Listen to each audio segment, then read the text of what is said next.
തടിച്ചിയായ ചക്കയെ അയൽക്കാരെല്ലാം body shaming ചെയ്യുന്നത് പതിവായിരുന്നു. തടിച്ച് കൊഴുത്ത് ചക്കയെ പോലെ ആയല്ലോ. ചക്ക ഗർഭിണിയായപ്പോൾ മാങ്ങയും പപ്പായയും കളിയാക്കൽ നിർത്തിയില്ല. പണ്ടേ തടിച്ച് ഇപ്പോ ഗർഭിണിയും.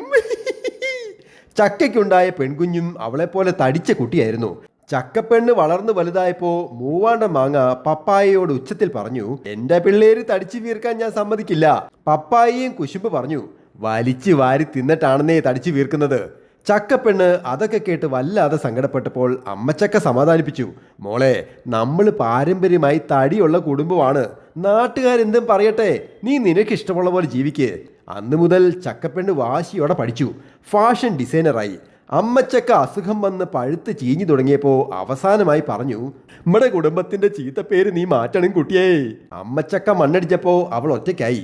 എങ്കിലും അവളുടെ ആഗ്രഹങ്ങൾ അവൾ ഒതുക്കി വെച്ചില്ല. മോഡലിംഗിൽ ശ്രദ്ധ ചെലുത്തി. അവളുടെ പ്ലസ് സൈസ് ഡ്രസ്സുകൾ റാമ്പുകളിൽ തരംഗമായി. മിസ് കിങ്ങിണിക്കാടായപ്പോൾ നാട്ടുകാരെ മൊത്തം അതിശയിച്ചു. ഒരു ദിവസം അതും സംഭവിച്ചു. ചക്കപ്പെണ്ണിനെ കേരള സ്റ്റേറ്റ് ഫ്രൂട്ടായി തിരഞ്ഞെടുത്തു. ഒരു കാലത്ത് അധിക്ഷേപിച്ചും കളിയാക്കിയും അവളെ അവഗണിച്ചിരുന്ന അയൽക്കാരെല്ലാം അവളോടൊപ്പം ഒരു സെൽഫി എടുക്കാൻ തിരക്കിട്ടു. അതാണ് എല്ലാം മാറും. കഷ്ടപ്പെടാനും കാത്തിരിക്കാനും തയ്യാറാണെങ്കിൽ. Happy drawing, Saneesh Divakaran.